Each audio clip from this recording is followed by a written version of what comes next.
Jemaat yang kasih oleh Tuhan, panggilan ibadah pada pagi hari ini terambil dari Mazmur pasal ke-121 ayat yang pertama hingga ayatnya yang ketiga. Aku melayangkan mataku ke gunung-gunung. Dari manakah akan datang pertolonganku? Pertolonganku ialah dari Tuhan yang menjadikan langit dan bumi. Ia takkan membiarkan kakimu goyah, penjagamu tidak akan terlelap. Jemaat kasih oleh Tuhan, kita sungguh bersyukur kalau kita menyembah Allah yang menciptakan langit dan bumi. Itu kenapa Tuhan boleh memelihara bangsa kita sehingga besok kita boleh merayakan kemerdekaan bersama-sama dan Tuhan juga yang boleh memelihara hidup kita. Mari kita yang mengamini hal ini, kita boleh beribadah dengan sungguh-sungguh. Mari kita beribadah mulai awal, pertengahan hingga pada akhirnya. Tuhan memberkati.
Shalom jemaat yang terkasih di dalam Tuhan. Puji dan syukur kalau kita pada pagi hari ini masih bisa beribadah sekalipun ibadah secara online. Tetapi kita bersyukur kalau Tuhan masih menolong kita, ada tim multimedia yang masih Tuhan pakai sehingga kita pada pagi hari ini tetap bisa melangsungkan ibadah secara online. Baik jemaat sekalian, kita akan memulai ibadah kita pada pagi hari ini dengan pengakuan bahwa pertolongan kita datangnya adalah dari Tuhan, pencipta langit dan bumi, yang kasih setianya kekal untuk selama-lamanya. Turunlah atas kita sekalian, kasih damai sejahtera dari Allah Bapa, Allah Putra, dan Allah Roh Kudus. Amin. Gloria Patri.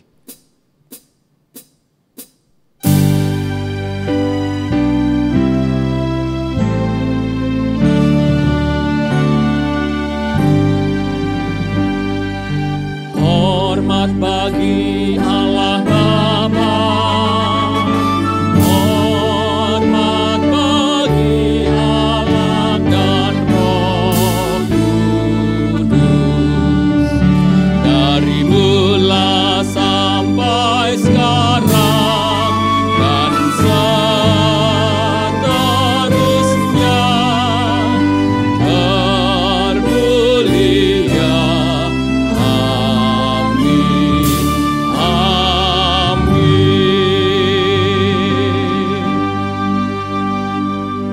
Jemaat sekalian, marilah di pagi hari ini kita datang di hadapan Tuhan, Tuhan yang telah memanggil kita, telah menghimpunkan kita untuk beribadah kepadanya.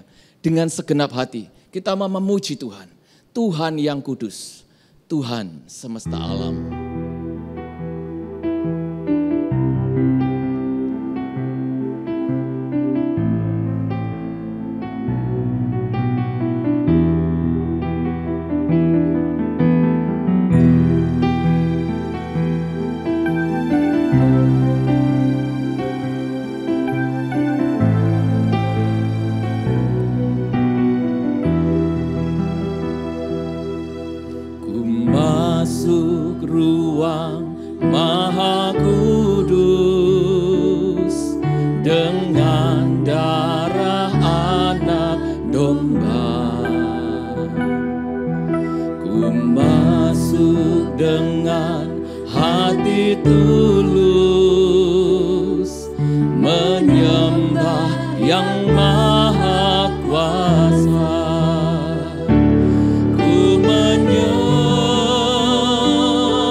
Kuduslah Tuhan, kudus, kuduslah, kuduslah Tuhan, Allah semesta alam.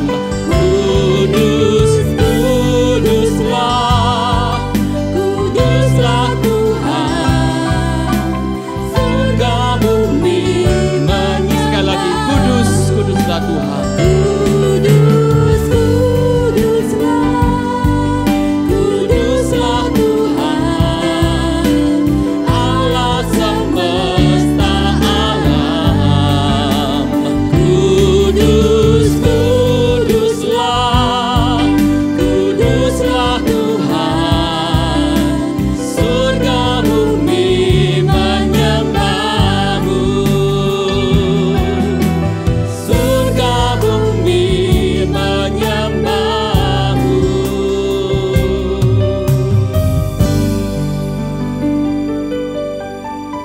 Berdoa. Tuhan, kami bersyukur untuk kemurahan dan anugerah-Mu, sehingga kami masih ada seperti saat ini. Dan kami juga bersyukur oleh karena anugerah-Mu saja kami boleh sekali lagi beribadah kepada Tuhan. Tuhan, lawatlah dan jamahlah kami, orang yang berdosa ini. Sucikan, kuduskan kami dari dosa kami ya Tuhan, sebab kami pun menyesali segala perbuatan yang kami lakukan yang menyakiti hati Tuhan. Oh Roh Kudus, penuhilah setiap kami, agar kami pada pagi hari ini boleh beribadah dengan sikap hati yang benar. Kiranya sukacita surgawi itu dicurahkan ke atas kami, baik kami yang beribadah di gedung gereja ini, atau setiap kami yang pada saat ini beribadah di rumah kami bersama keluarga masing-masing.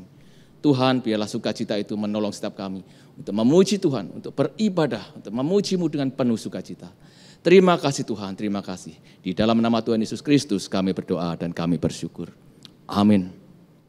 Jemaat yang terkasih, di dalam Roma 5 ayat 8 dikatakan bahwa Allah menunjukkan kasih-Nya kepada kita ketika kita masih berdosa.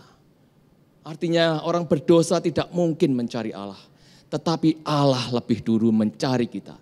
Dia mendapatkan saya, Dia mendapatkan saudara. Semua adalah anugerah-Nya. Tanpa anugerah-Nya kita tidak mungkin hidup di dalam kekudusan. Tanpa anugerah-Nya kita tidak bisa hidup di dalam ketaatan kepada Tuhan.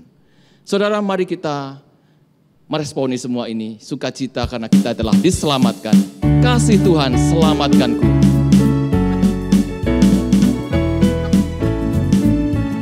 Dalam dosaku hanyut, jauh dari Tuhanku.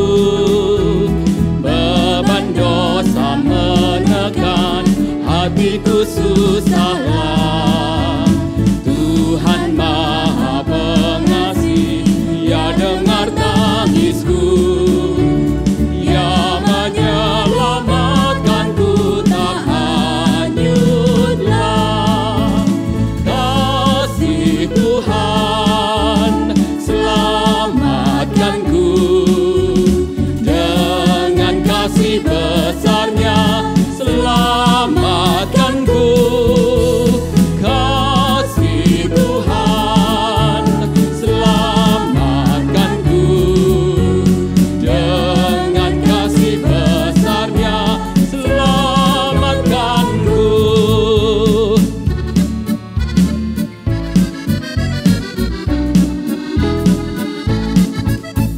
Jiwa rohku serahkan, untuk ikut Tuhanku. Hidup dalam kasih-Nya, penuh bersyukurlah. Tuhan Maha Setia, patut ku pujilah. Setia melayani, taat perintah-Nya. Kasih Tuhan, kasih Tuhan, selamatkanku. Dengan kasih besar-Nya, selamatkanku. Kasih Tuhan, selamatkanku. Dengan kasih besar-Nya, selamatkanku.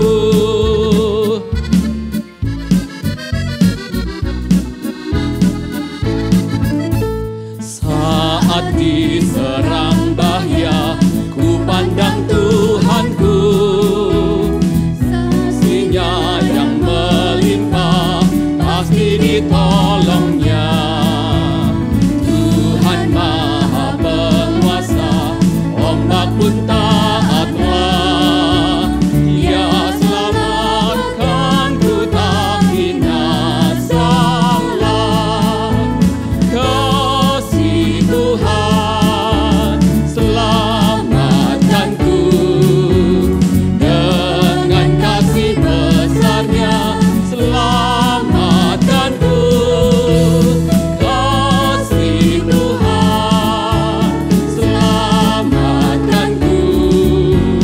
Dengan kasih besar-Nya, selamatkanku. Kasih Tuhan, kasih Tuhan, selamatkanku. Dengan kasih besar-Nya, selamatkanku. Kasih Tuhan, selamatkanku. Dengan kasih besar-Nya, selamatkanku.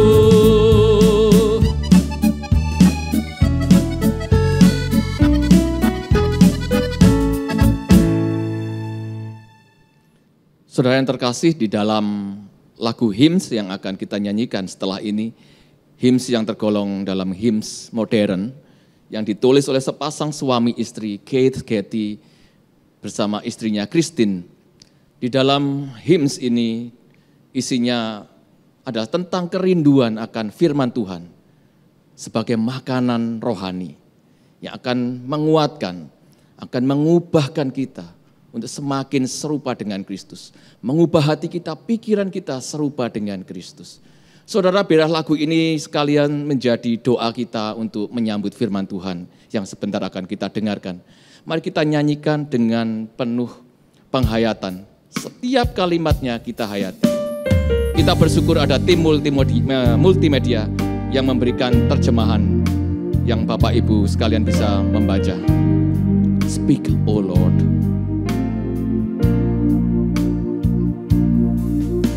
Speak, O Lord, as we come to you to receive the food of your holy word.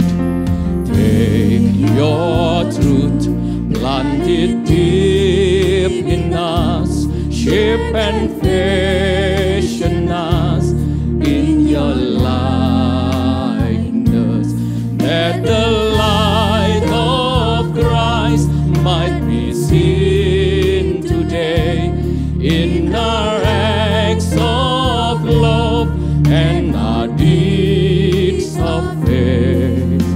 Speak, O Lord, and fulfill in us all your purposes for your glory.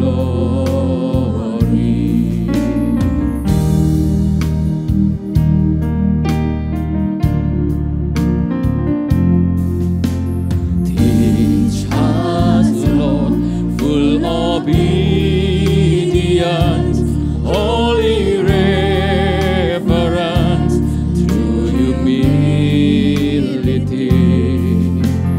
Test our thoughts and our attitudes in the radiance of your purity.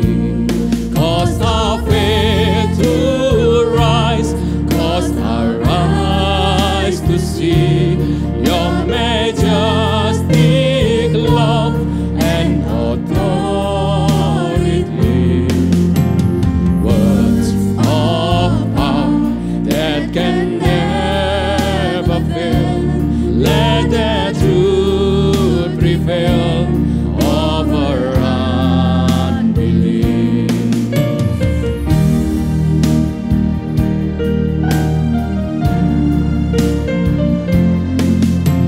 Speak, O Lord, and renew our minds. Help us grasp the heights of your plans for us.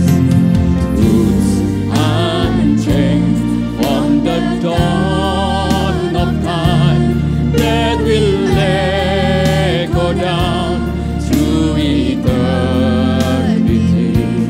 And by grace we'll stand on your promises, and by faith we'll walk as you walk with us. Speak, O Lord, till your church is filled and the earth is filled with your glory.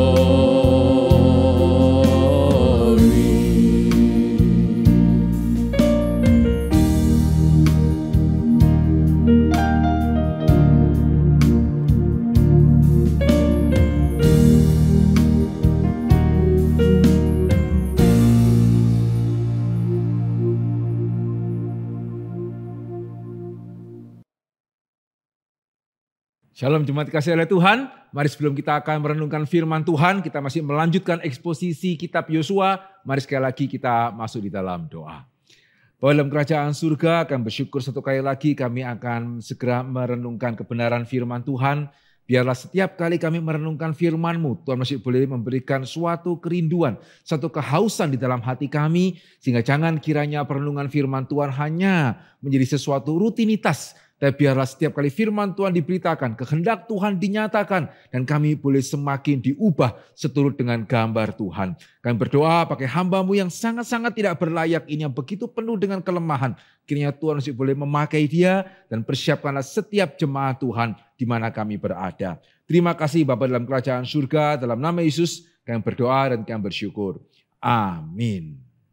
Jemaat dikasihi oleh Tuhan, pada kesempatan sebelumnya kita sudah boleh melihat bersama-sama di Yosua pasal yang keempat. Ya, bagaimana Israel pada akhirnya menyeberangi sungai Yordan dan mereka memasuki tanah Kanaan dan Yeriko sekarang sudah ada di depan mereka. Nah saudara, seharusnya langkah selanjutnya itu apa? Ya seharusnya langkah selanjutnya adalah merebut kota Yeriko. Tetapi yang menarik pada waktu kita melihat di dalam kitab Yosua, ya kita melihat bahwa sebelum Israel merebut Yeriko, masih ada satu hal lagi yang Israel perlu untuk lakukan terlebih dahulu. Di mana satu hal ini menunjukkan kepada kita ya betapa pentingnya apa yang namanya kesalehan atau ibadah. Jadi Israel akan merebut tanah Kanaan karena Tuhan itu yang akan menyerahkan kepada mereka. Tuhan yang akan memimpin bangsa Israel kepada kemenangan. Tetapi bangsa Israel perlu menunjukkan ketaatan dan kesetiaan di dalam hal ibadah atau di dalam hal kesalehan. Ya, saya ingin mengajak kita bersama-sama melihat Yosua pasal yang kelima yang ternyata bukan langsung berbicara mengenai orang Israel merebut Yeriko. Tetapi Yosua pasal yang kelima berbicara mengenai peristiwa penyunatan ya, dan peristiwa Paskah yang dirayakan di Gilgal. Ya, saya tidak akan membacakan keseluruhan pasal yang kelima. Saudara nanti bisa membacanya sendiri di rumah saudara masing-masing. Saya akan membacakan Yosua pasal yang kelima, ayat yang kedua hingga ayatnya yang keempat. Ya, kemudian ayat yang ke-8 hingga ayatnya yang ke-9. Yosua pasal kelima, ayat yang kedua hingga keempat, 8 hingga 9, demikianlah firman Tuhan. Pada waktu itu berfirmanlah Tuhan kepada Yosua, buatlah pisau dari batu dan sunatlah lagi orang Israel itu untuk kedua kalinya. Lalu Yosua membuat pisau dari batu dan disunatnyalah orang Israel itu di bukit kulit katan. Inilah sebabnya Yosua menyunat mereka. Semua orang yang keluar dari Mesir, yakni yang laki-laki, semua prajurit telah mati di padang gurun di tengah jalan setelah mereka keluar dari Mesir. Ayatnya yang ke-7. Tetapi anak-anak mereka yang telah dijadikannya ganti mereka. Mereka itulah yang disunat Yosua, sebab mereka belum bersunat karena mereka tidak disunat dalam perjalanan. Setelah semua bangsa itu selesai disunat, maka tinggallah mereka di tempatnya masing-masing di perkemahan itu sampai mereka sembuh. Dan berfirmanlah Tuhan kepada Yosua, hari ini telah kuhapuskan celah Mesir itu daripadamu. Itulah sebabnya nama tempat itu disebut Gilgal sampai sekarang. Nah saudara, di sini kita melihat bersama-sama ya meskipun Israel sudah masuk ke dalam tanah perjanjian ya dan Yeriko ada di depan mereka, Tuhan belum mau menyuruh mereka untuk menyerbu Yeriko. Tuhan belum mau menyerahkan Yeriko kepada orang Israel sebelum mereka disunatkan terlebih dahulu. Nah saudara, dalam cerita ini sebetulnya pada waktu kita merenungkan lebih dalam ada beberapa hal yang sangat mengundang kita untuk bertanya ya. Yang pertama, bagaimana bisa ya Musa dan bahkan termasuk Yosua tidak menyunatkan orang Israel yang lahir di padang gurun. Ya, tadi kita membaca ya orang Israel yang keluar dari Mesir itu sudah disunatkan. Ya, tetapi anak-anak mereka yang lahir di padang gurun itu ternyata tidak disunat. Ya, sehingga bagaimana Musa dan Yosua bisa melupakan sunat? Ya, padahal di dalam kitab Kejadian kita membaca sunat itu merupakan suatu tanda perjanjian antara Allah dengan Abraham. Ya, di dalam Keluaran, di dalam Kejadian pasal ke-17 dikatakan apa? Inilah perjanjianku yang harus kamu pegang. Perjanjian antara aku dan kamu serta keluarga serta keturunanmu. Setiap laki-laki, yaitu setiap laki-laki di antara kamu harus disunat.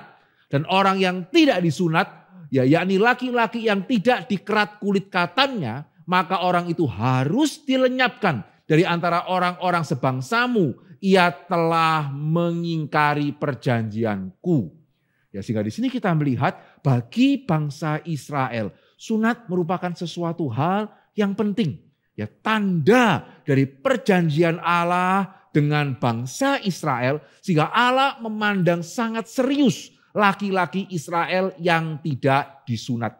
Ya, sehingga di sini kita melihat pada waktu Tuhan memanggil Musa, dan ternyata Musa lupa menyunatkan anaknya, Tuhan bereaksi dengan sangat keras. Ya, sehingga di dalam Keluaran pasal yang keempat, ya dikatakan di sana apa? Satu hal yang sangat mengejutkan, begitu ya. Dikatakan di tengah jalan, di suatu tempat bermalam, Tuhan bertemu dengan Musa dan berikhtiar untuk membunuhnya. Saudara, Keluaran pasal yang keempat, ya ini adalah peristiwa setelah Tuhan memanggil Musa untuk kembali ke Mesir. Dan saudara yang tahu cerita bagaimana Tuhan memanggil Musa kembali ke Mesir, saudara tahu tidak gampang ya meyakinkan Musa. Ya bagaimana Musa terus berusaha untuk melemparkan tugas ini kepada yang lain. Sampai akhirnya Tuhan mengatakan tidak bisa, ya kamu itu yang harus kembali ke Mesir. Jika pada waktu saudara membaca, saudara bisa kaget ya. Pasal ketiga, ya Tuhan sepertinya susah payah begitu ya. Meyakinkan Musa supaya dia mau pergi ke Mesir. Dan akhirnya Musa sudah bisa lagi menolak. Karena Tuhan sudah bersikeras. Ajak Harun, tetapi kamu yang harus pergi. Oke, akhirnya Musa bersedia pergi. Dan di sini, di dalam Keluaran pasal keempat dikatakan apa? Tuhan bertemu dengan Musa dan berikhtiar untuk membunuhnya. Habis disuruh mau dibunuh. Begitu ya. Alasannya apa? Ya, alasannya ternyata di sini kita melihat Musa lupa menyunatkan anaknya. Ya, bersyukur di sini Zipora sebagai istri Musa mengambil satu tindakan yang sangat tepat yang membuat akhirnya Musa tetap hidup. Dia melakukan apa? Maka Zipora mengambil pisau dari batu, dipotongnya kulit katan anaknya. Dengan kata lain, istri Musa menyunatkan anaknya. Kemudian karena itu Tuhan melepaskan Musa. Ya, sehingga dua hal ini ya membuat kita juga bertanya-tanya. Ya, peristiwa ini membuat kita bertanya-tanya. Di satu sisi, kenapa Musa bisa lupa? Ya, setelah peristiwa seperti ini, kenapa Musa bisa lupa? Dan bahkan Yosua yang sudah bertekad untuk melakukan kebenaran firman Tuhan, ya memegang, mengingat, tidak menyimpang, melaksanakan baik-baik, itu juga tidak mengingat. Begitu ya. Kenapa Musa dan Yosua bisa lupa? Tapi di sisi yang lain juga, kenapa sih Tuhan begitu sampai bahasa manusia ya, sengotot itu.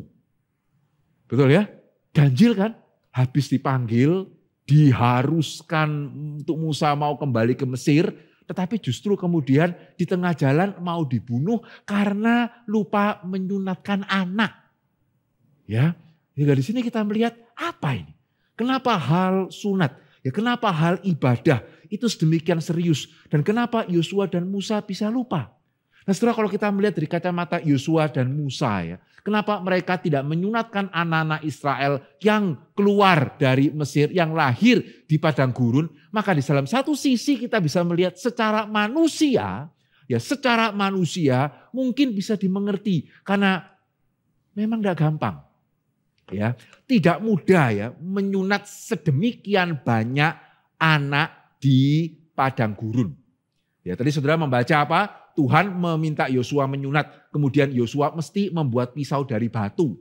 Ya, waktu itu tidak ada pisau dari besi, apalagi dari stainless steel, begitu ya. Sehingga Yosua mesti membuat pisau dari batu. Ya, kemudian tadi juga kita membaca Zipora menyunatkan anaknya dengan membuat pisau dari batu, begitu ya. Sehingga betapa sulitnya ya untuk menyunatkan seseorang dan menyunatkan begitu banyak orang dengan pisau dari batu di padang gurun. Dan bahkan kalau kita mau mengatakan lebih lanjut, bukan cuma sekedar itu tidak gampang, tetapi juga berbahaya. Ya, sehingga pada waktu kita membaca ya tadi ya, Tuhan menyuruh Yosua menyunatkan. Ya, dan Yosua menyunatkan. Kita mungkin bacanya secara sederhana. Tetapi kalau kita melihat di dalam situasi pada waktu itu, saudara, ini permintaan yang risikonya besar. Kenapa? Karena Yeriko itu ada di depan mata. Dan tadi kita membaca orang yang disunatkan, termasuk hari ini ya, dengan peralatan medis yang jauh lebih canggih. Saudara kalau pernah tahu bagaimana seseorang disunatkan, itu enggak bisa loh. Ya, hari ini disunatkan, kemudian besok main bola. Betul ya? Ya, memerlukan waktu penyembuhan, padahal dengan peralatan hari ini. Saudara bisa bayangkan, ya disunat dengan batu. Sehingga tadi dikatakan bagaimana setelah disunatkan, orang Israel tidak bisa langsung berjalan ke Yeriko ya. Setelah disunatkan dikatakan apa? Mereka harus istirahat dulu beberapa hari. Kenapa? Ya sakit. Ya, sehingga baik disunatkan pada waktu itu termasuk disunatkan hari ini, itu sakit. Sehingga saudara bisa bayangkan. Ya, kalau kemudian orang-orang Yeriko mengetahui situasi Israel dan menyerang pada saat itu, apakah yang terjadi? Nah, saudara, hal ini mungkin akan sangat mengherankan ya, khususnya bagi orang Kristen hari ini yang seringkali kita menganggap ada bahaya itu ibadah ya mesti bagaimana baru ibadah kalau tidak ada bahaya. Betul ya?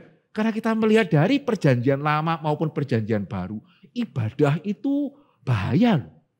Ya, ibadah itu bukan aktivitas waktu luang, begitu ya, yang hanya dilakukan ketika segala sesuatu berjalan dengan baik. Betul, di dalam peristiwa ini ya kita melihat bagaimana Tuhan sudah mempersiapkan segala sesuatu. Ya, pada waktu Tuhan membawa orang Israel menyeberangi sungai Yordan, bahkan sebelum itu begitu ya, kita membaca di dalam cerita Rahab bagaimana orang Yeriko sudah dibuat ketakutan kepada orang Israel. Sehingga apalagi ketika mereka melihat bangsa Israel menyeberangi sungai Yordan, mereka tambah ketakutan lagi sehingga tidak terpikir menyerang. Itu anugerah Tuhan. Ya, karena tadi saya mengatakan kalau sampai orang Yeriko menyerang pada waktu Israel masih kesakitan habis disunat, ya habis itu yang namanya Israel. Ya, sehingga oleh pemeliharaan Tuhan, ya orang-orang Yeriko dibuat ketakutan sehingga tidak berani menyerang Israel. Tetapi di luar peristiwa ini ya, yang namanya ibadah itu mengandung resiko yang besar. Saudara tahu cerita Daniel kan? Ya, saudara tahu cerita Sadrak, Mesak, dan Abednego kan? Dan bahkan di luar Daniel, Sadrak, Mesak, dan Abednego, saudara kalau membaca di dalam Mazmur ya, itu ada yang namanya Mazmur ziarah. Aku melayangkan mataku ke gunung-gunung. Dari manakah akan datang pertolonganku? Pertolonganku adalah dari Tuhan, begitu ya. Saudara, itu termasuk salah satu mazmur ziarah. Ya, kenapa? Pada waktu itu banyak mazmur ziarah karena orang Israel setelah mereka tinggal di luar Palestina setiap tahun, ya mereka tetap harus kembali ke Yerusalem untuk beribadah.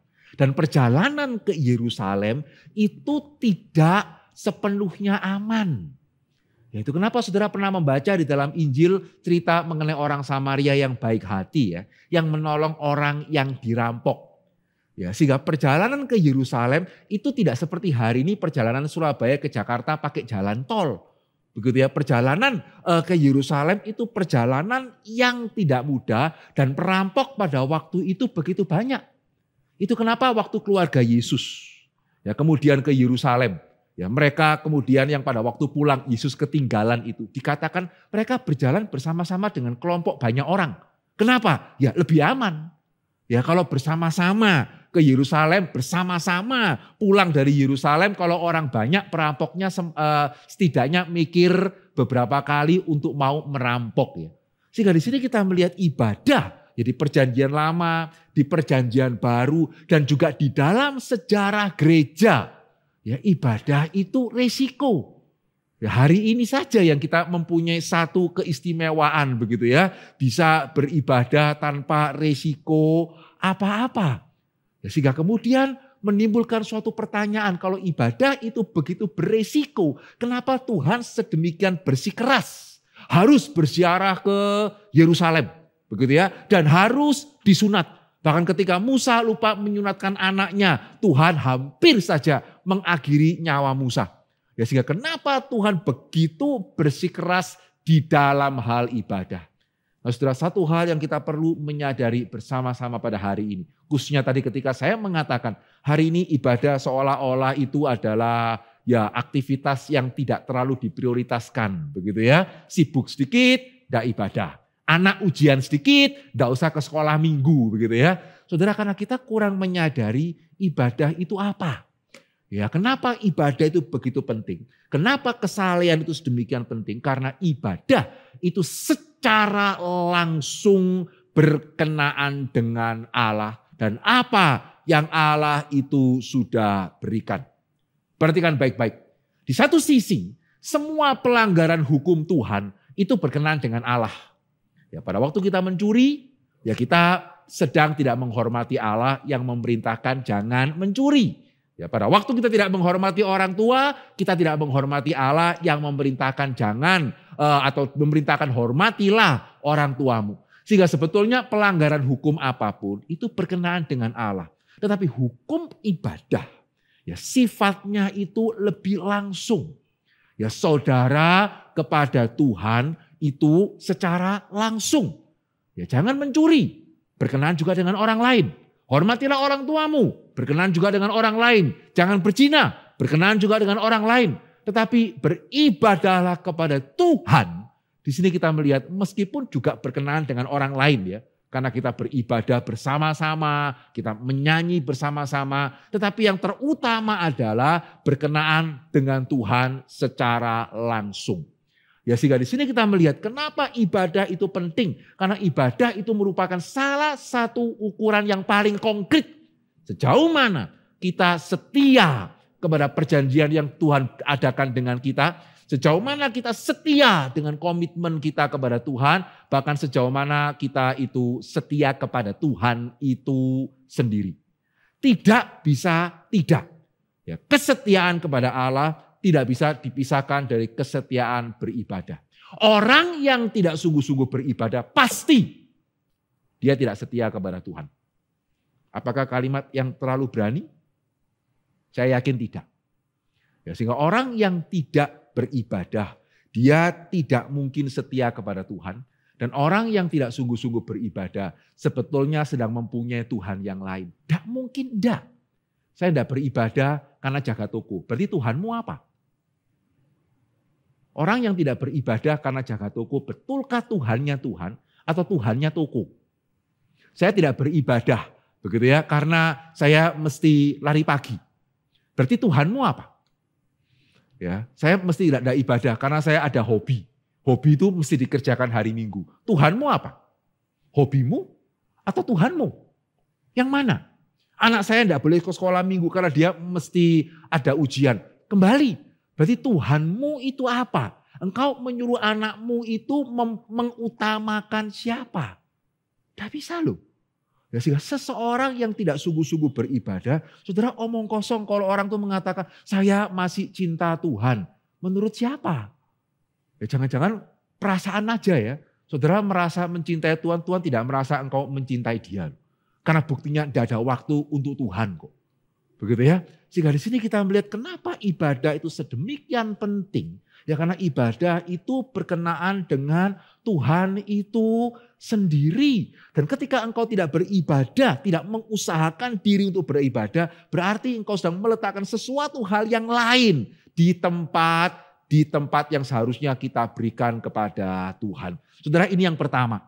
Ya, sehingga kenapa Tuhan bersikeras? Ya, karena jikalau kita sungguh-sungguh mengamini kita adalah ciptaan Allah. Dan kita sungguh-sungguh mengamini bukan cuma kita ciptaan tetapi kita sudah ditebus oleh Allah. Begitu ya. Maka sudah sepatutnya dan selayaknya kita beribadah kepada Tuhan. Karena juga yang kedua, ibadah itu berkenaan dengan apa yang sudah kita terima dari Tuhan. Bukan cuma apa yang akan. Ya, sehingga kenapa orang Israel harus disunat? Karena mereka sudah mengikat perjanjian dengan Tuhan. Kenapa mereka harus merayakan Paskah? Karena mereka sudah dilepaskan dari tanah Mesir. Ya, sehingga ibadah bukan kemudian baru menyusul berkat. Bukan hanya itu. Ya, tapi kenapa beribadah? Karena sudah. bukan cuman karena akan. Dan ini satu konsep yang sangat penting yang hari ini tanpa kita sadari ya seringkali orang Kristen salah di dalam hal ini. Kenapa saya beribadah? Karena saya mau diberkati. Ya, kenapa kita membawa anak kita ke gereja? Karena kita mau anak kita mempunyai pergaulan yang baik. Karena kita mau anak kita jangan menjadi anak-anak yang rusak. Dengan kata lain ya, banyak orang Kristen beribadah itu karena mau mendapatkan sesuatu. Dengan kata lain, orang Kristen beribadah itu motivasinya masa depan. Amin. Begitu ya. Kenapa beribadah? Karena mau diberkati. Kenapa beribadah? Karena mau dijaga. Ya khususnya pada masa-masa COVID seperti ini. Sama semua kan? Ya, sehingga kenapa beribadah? Karena ini masa depan. Begitu ya. Ini berkenaan dengan masa depan. Sehingga tidak salah ya. Kalau sudah beribadah, kemudian pekerjaannya tetap sulit, merasa dirugikan. Ya, apalagi sudah beribadah ternyata masih sakit, ya merasa Tuhan itu bocengli gitu ya. Saya sudah beribadah loh. Ya, saya sudah beribadah. Ya, saya sudah berdoa loh begitu ya. Kenapa kok sakit masih sakit? Ya, kenapa tidak sembuh? Saudara, semua sifat ini menunjukkan bahwa kita beribadah seringkali hanya berkenaan dengan masa depan. Dan ini sesuatu sebetulnya suatu konsep yang sangat-sangat salah, sangat-sangat tidak tepat, khususnya kalau kita mengingat apa yang minggu lalu sudah kita renungkan bersama-sama ya. Allah adalah Allah dari semesta bumi. Itu kenapa dia bisa mengeringkan sungai Yordan. Allah adalah Allah semesta alam. Sehingga keberadaan kita, kenapa kita hari ini masih bisa hidup, itu semuanya berada di dalam tangan Allah. Sehingga sekali lagi jangan berpikir. Ya jangan berpikir pada waktu saya sehat, saya baik-baik, saya tidak pernah merepotkan Allah. Giliran saya sakit, sekali ini minta Tuhan sembuhkan, Tuhan tidak sembuhkan. Tuhan di mana? Itu konsep yang salah. Ya berarti kita tidak menyadari ya bahwa Allah itu menciptakan langit dan bumi. Ya pada waktu kita sehat pun jangan pikir saya sehat karena saya diet dengan baik, saya tidur dengan baik, tidak perlu Allah, saya tidak pernah merepotkan Allah. Saya selama ini berkecukupan karena saya kerja keras, tidak merepotkan Allah. Baru kali ini saya merepotkan Tuhan, kok Tuhan tidak jawab. Tidak. Ya, sehingga keyakinan kita akan siapa Tuhan. Dia menciptakan langit dan bumi. Bahkan dia menebus kita. Ya seharusnya mengingatkan kita kenapa kita beribadah bukan cuma karena yang akan. Kenapa kita beribadah? Karena kita sudah menerima berkat Tuhan.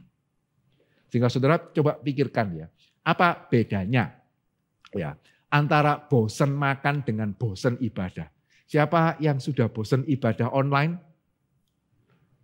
Ya, pertama-tama semangat begitu ya, tidak usah ke gereja, ibadah di rumah gitu ya. Ya, siapa yang sekarang sudah mulai bosan ibadah online? Ya, nanti kalau pas ibadah onsite semangat, terus lama-lama bosan lagi juga ibadah onsite, begitu ya. Ya, siapa di sini yang pernah bosan ibadah? Ya, kenapa itu tidak boleh? Ya, apa bedanya ya? Bosan makan sama bosan ibadah. Kadang-kadang anak-anak kita kan bisa tidak mau makan, bosan. Ya bosan makan, bosan makanannya. Ya, sehingga sebagai orang tua kita akan mengharuskan mereka makan. Kenapa? Ya, kamu kalau tidak makan mana bisa hidup? Ya, sehingga tidak boleh bosan makan. Ya, suka tidak suka mesti makan begitu ya. Karena mau hidup. Ya, jadi kenapa tidak boleh bosan makan? Karena saya mau hidup. Kenapa tidak boleh bosan ibadah? Ya karena saudara dan saya masih bisa hidup.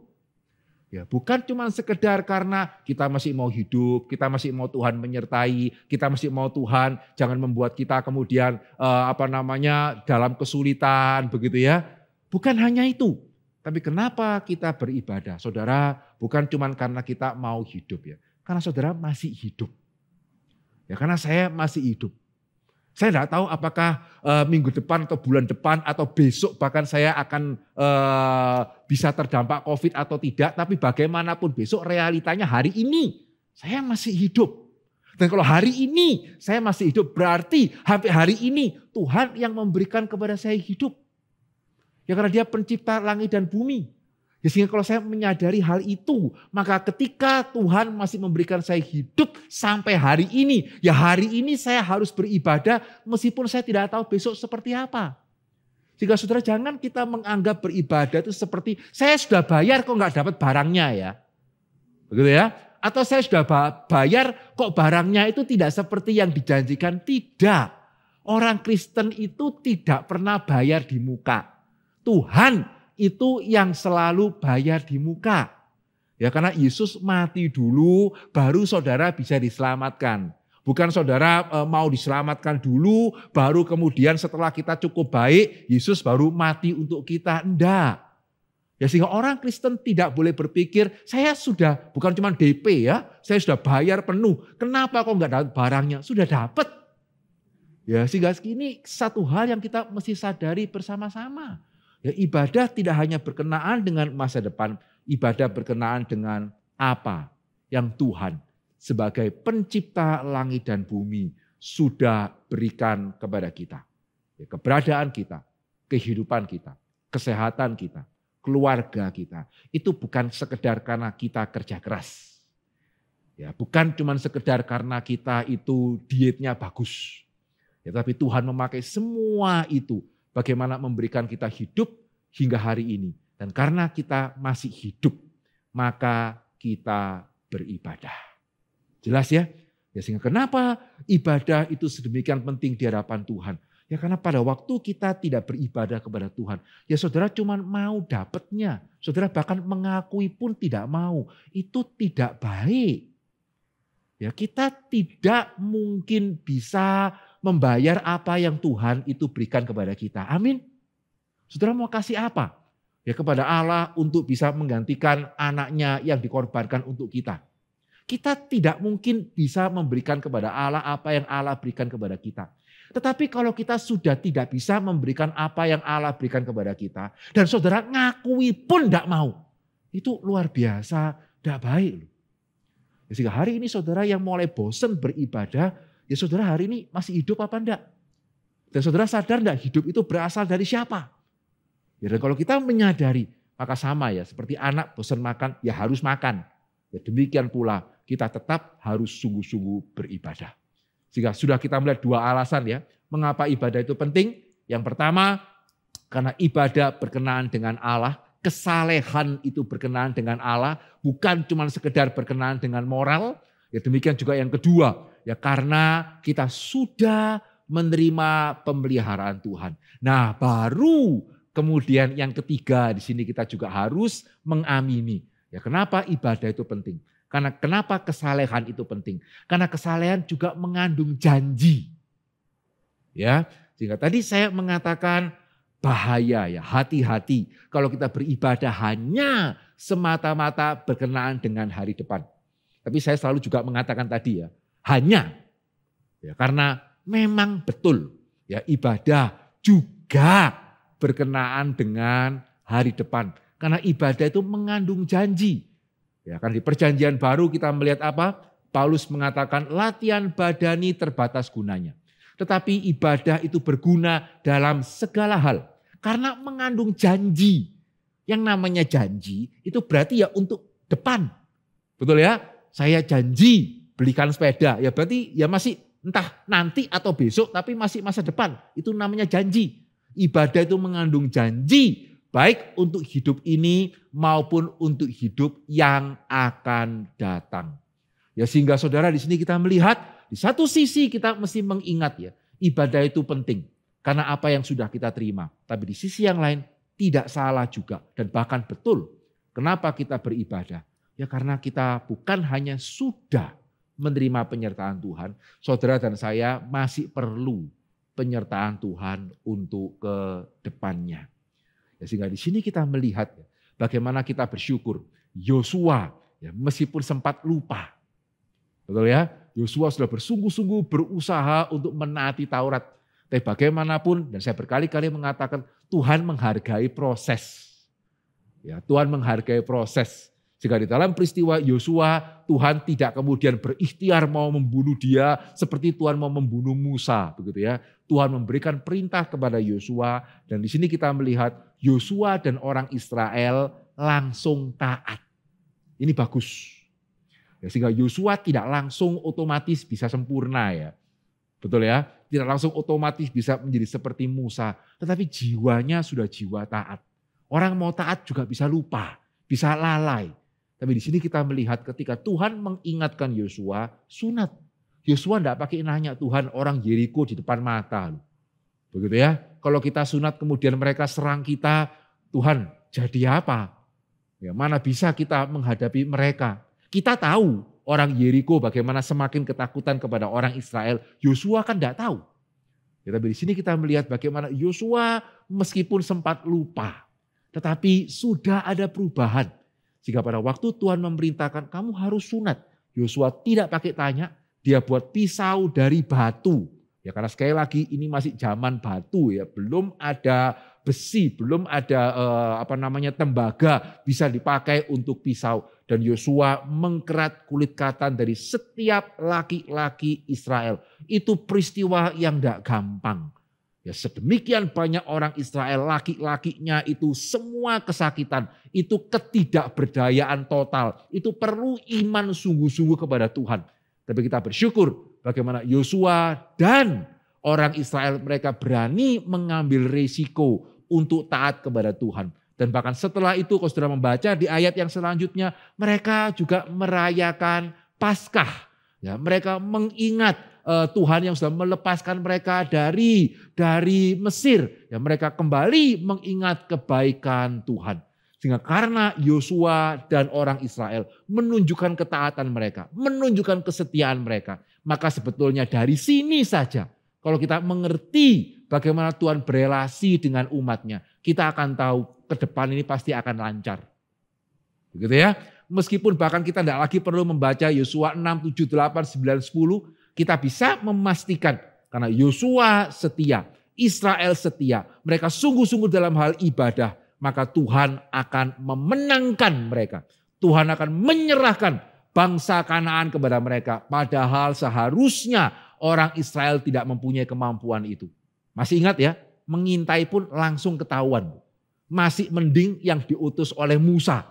Ya, ini bangsa yang betul-betul tidak ada pengalaman perang. Karena begitu lahir cuma puter-puter itu di padang gurun.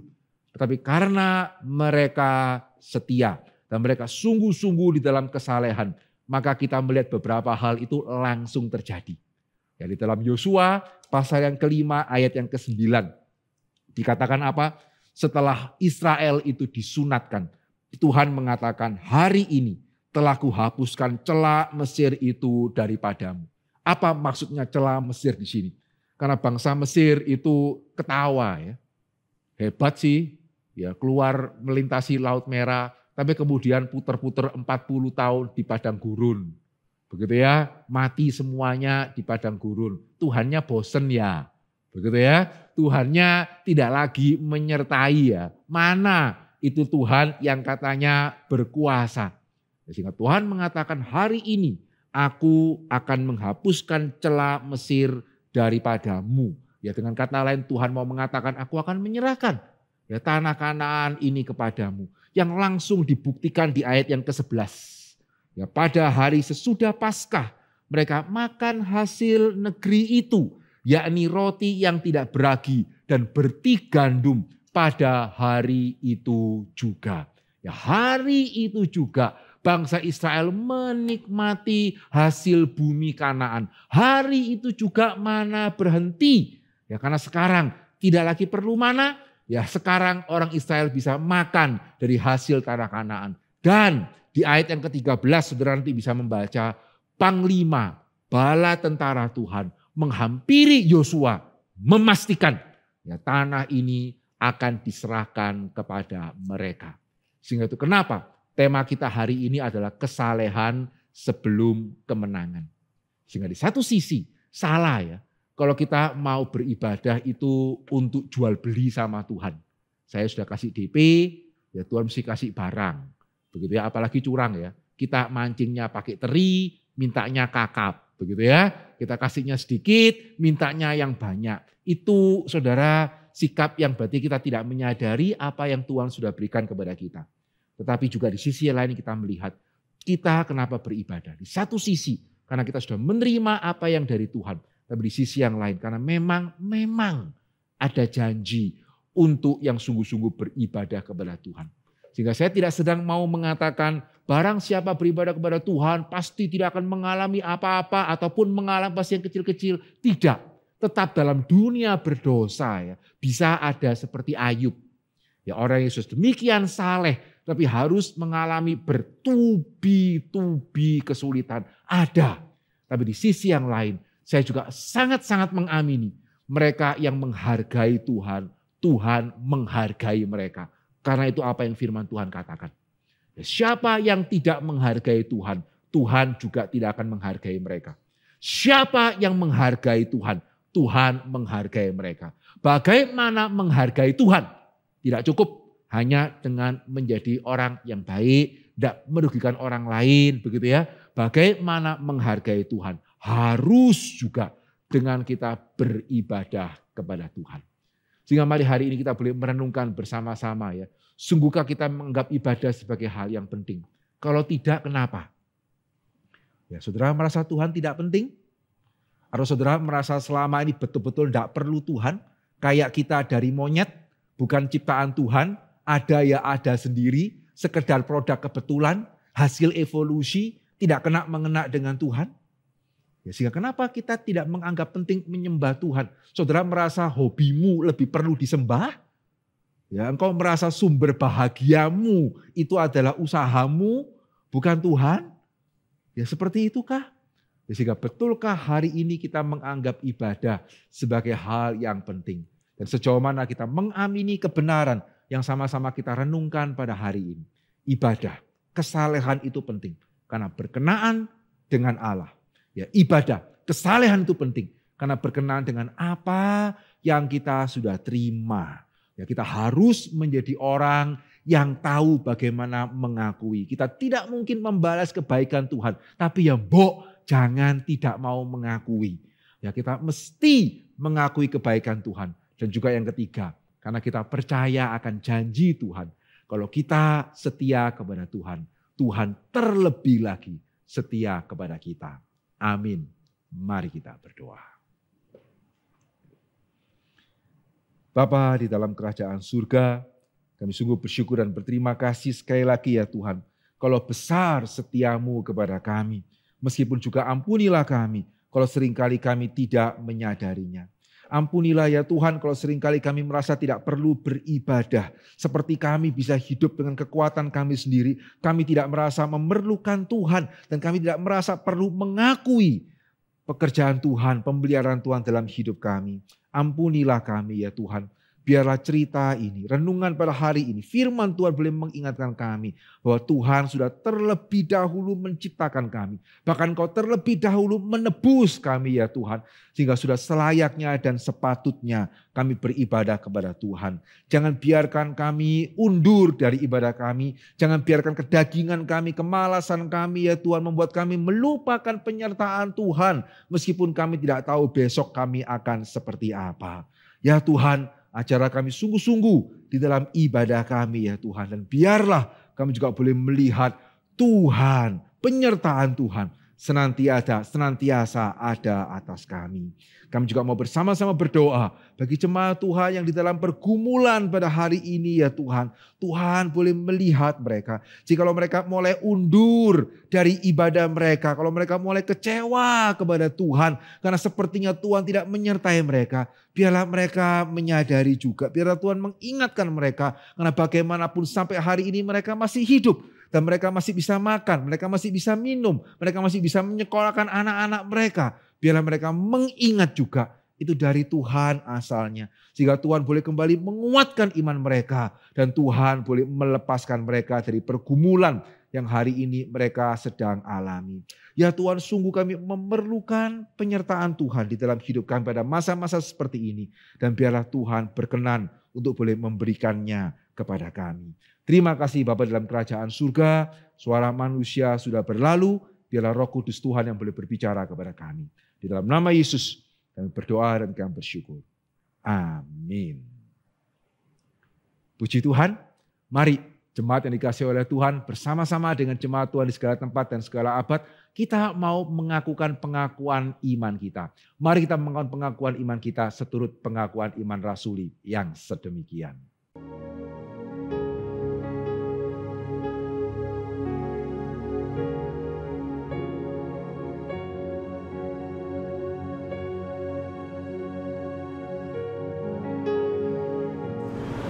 Aku percaya kepada Allah, Bapa yang Maha Kuasa, Khalik langit dan bumi. Dan kepada Yesus Kristus, anaknya yang tunggal, Tuhan kita. Yang dikandung dari Roh Kudus, lahir dari anak darah Maria. Yang menderita sengsara di bawah pemerintahan Pontius Pilatus. Disalibkan, mati dan dikuburkan, turun ke dalam kerajaan maut. Pada hari yang ketiga, bangkit pula dari antara orang mati. Naik ke surga, duduk di sebelah kanan Allah, Bapa yang Maha Kuasa. Dan dari sana ia akan datang untuk menghakimi orang yang hidup dan yang mati. Aku percaya kepada Roh Kudus, Gereja yang kudus dan am, persekutuan orang kudus, pengampunan dosa, kebangkitan tubuh, dan hidup yang kekal. Amin. Jemaat yang terkasih, marilah kita meresponi kebenaran firman Tuhan. Kita mau menjalani hidup kita ke depan dengan penuh syukur dan penuh ketaatan kepada firman Tuhan. Juga kita mau menjaga kekudusan hidup kita. Jemaat dikasih Tuhan, biarlah kita boleh menyerahkan hidup kita di masa sulit ini ke dalam pertolongan saja, di dalam kuasa-Nya. Karena Dia sanggup memelihara kita dan Dia menyertai kita selamanya. Jemaat, marilah kita pada pagi hari ini memberikan persembahan kepada Tuhan, dan baiklah kita dapat memberikannya dengan ucapan syukur. Mari kita pujikan pujian ini. Tuhan tidak janji. Tuhan tak janji langit biru, jalan hidupku lancar selalu. Tuhan tak janji cuaca cerah, tak ada susah, aman selalu. Namun ya janji teguhkanku, ya akan berikanku perteduhan.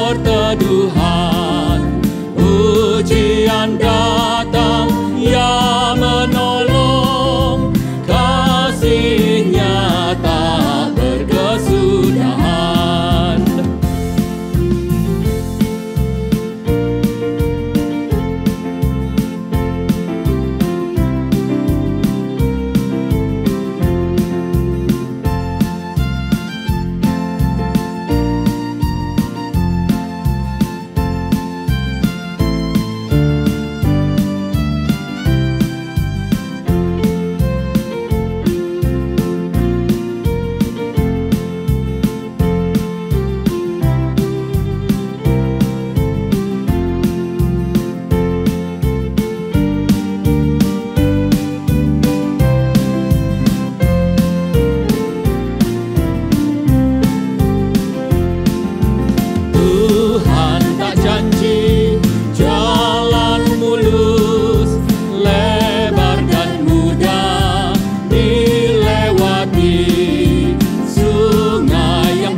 Mari kita berdoa. Tuhan, terima kasih untuk pemeliharaan-Mu. Terima kasih untuk rancangan agung yang besar, yang terbaik bagi setiap kami. Tuhan, pada pagi hari ini kami membawa persembahan kami yang tidak bernilai ini. Tetapi di tangan-Mu biarlah semua ini boleh menjadi bermakna dan boleh dipakai Tuhan untuk dipakai untuk pekerjaan Tuhan. Tuhan, kami berdoa untuk setiap jemaat-Mu, setiap anak-anak-Mu, Juga Tuhan berkati mereka di dalam usaha pekerjaan mereka, rumah tangga mereka. Bila mereka semua tetap di dalam pemeliharaan-Mu, Sang Gembala kami yang agung. Terima kasih Tuhan, di dalam nama Tuhan Yesus Kristus kami naikkan doa kami. Amin. Jemaat yang terkasih, marilah kita kembali memberikan atau menaikkan pujian kita kepada Tuhan. Doksologi.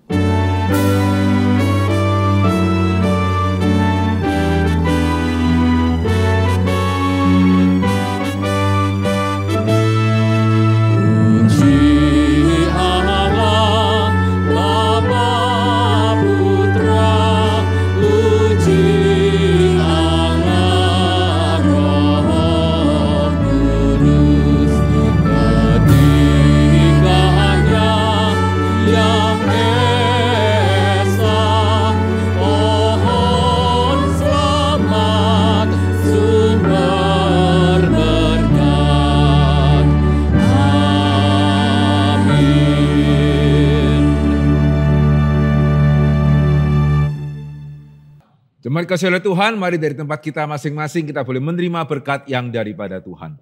Kiranya Allah Tritunggal, Allah Bapa, Allah Anak, dan Allah Roh Kudus, Allah yang menciptakan kita, Allah yang menebus kita, dan Allah yang memelihara kita hingga pada hari ini, sungguh boleh memampukan kita di dalam ibadah kita kepadanya, boleh menolong kita setia kepadanya, dan boleh menggenapkan janji-janjinya untuk kita, mulai hari ini sampai selama-lamanya. Amin.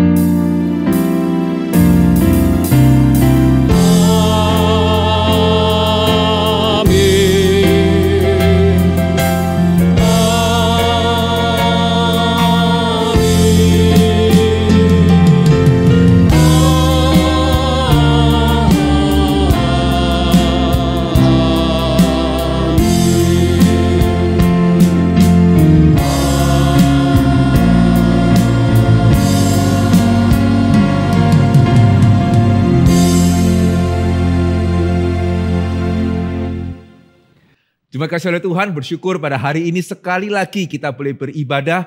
Biarlah kita boleh tetap bersungguh-sungguh di dalam ibadah kita. Baik hari ini pada waktu kita beribadah secara online maupun ketika waktunya tiba kita boleh kembali beribadah bersama-sama di rumah Tuhan. Kiranya Tuhan memberkati setiap kita. Selamat pagi, salam sehat semuanya.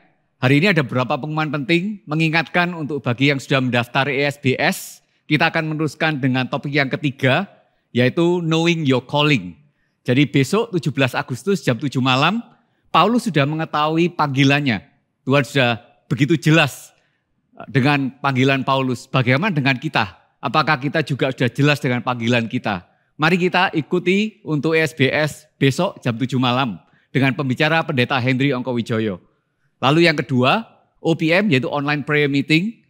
Ada tiap hari Rabu, silakan melihat kesaksian-kesaksian yang menguatkan dan kita bisa berdoa bersama. Berikutnya untuk YEM, yang Adult Ministry, penginjil Krishna ada gift yang spesial buat kalian. Dia akan membawakan eksposisi kitab Efesus. Silakan mengikuti pada tanggal 20 Agustus jam 7 malam. Yang terakhir untuk Friday, para remaja, kita akan melanjutkan dengan topik yang kedua tentang Inside Out pada tanggal 21 Agustus yang akan dibawakan oleh Diana jam 7 malam. Silakan mengikutinya dan karena ini menyongsong kemerdekaan, saya ingin memberikan salam merdeka.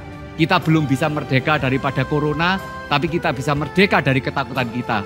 Jadi saya akan berikan salam merdeka.